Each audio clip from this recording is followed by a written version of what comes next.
এই কলার ধরছে দাদা, কলার ধরছে দেখুন। নেম প্লেটটা সরান, হাতটা সরান। করবো তো, আপনি আমায় মারবেন বলছেন, চালাবেন বলছেন। আমি পার্কিং এ গাড়ি রেখেছি, কি করবেন স্যার? দেখুন স্যার, শুনুন। রাস্তায় এবার সিভিক গাড়ি ধরছে, তারপরে ড্রাইভারদের গালাগালি করছে এবং তাদের কাছ থেকে চা খরচা চাইছে। এবার আপনারাই বলুন যে একটা গরিব বাচ্চা সাধারণ মানুষের কাছে পয়সা তুলছে কিছু খাওয়ার জন্য, আর একটা সিভিক বা পুলিশ একটা ড্রাইভারের কাছ থেকে টাকা চাইছে চা খাওয়ার জন্য। তফাৎটা কোন জায়গায় রইল? পাড়ালে ওরা করে কথা বলছেন, আপনি পাড়ালে ওরা করে কথা বলছেন, বলছেন খরচা দিতে হয়, জানেন না? দাঁড়ান, যাবেন না, যাবেন না।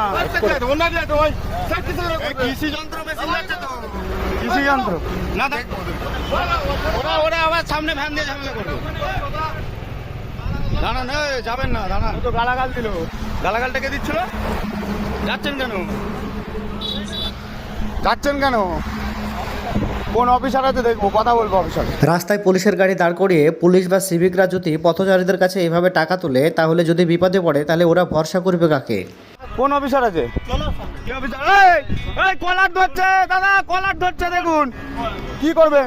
কলার ধরছেন কেন? ধরতো মানে? আগের দিনে ড্রাইভাররা যদি বাড়ি থেকে গাড়ি বের করতো তাহলে সবচাইতে বেশি ভয় করতো চোর ও ডাকাতদের।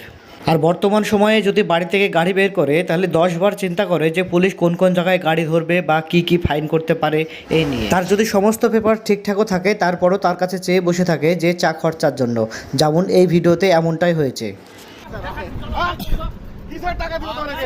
আপনি গালাগাল দিলেন কেন?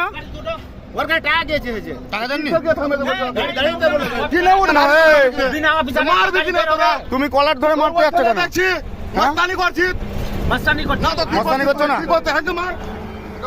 একটা গাড়িতে নেই কোনো পুলিশ, আছে শুধু দুটো সিভিক আর গাড়ির ড্রাইভার, অথচ গাড়িতে লেখা আছে পুলিশ।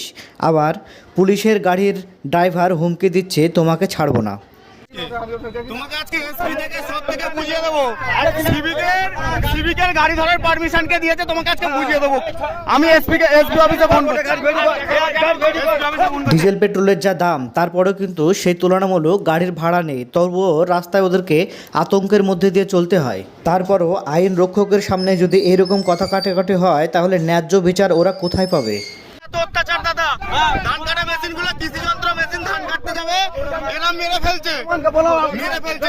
এই দেখুন আমার কলার ধরলো, আমার কলার ধরে ও বলছে তোর ঘাড়ে ফুটে দেবো, তোকে মারবো।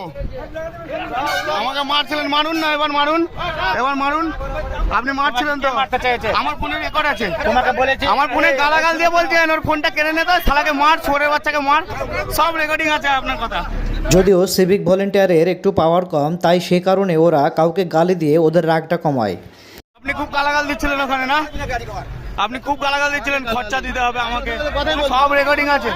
ও 72 আসুন, তেরে আসছেন, আসুন, নামটা হাতটা সরান, নেম প্লেটটা সরান, হাতটা সরান।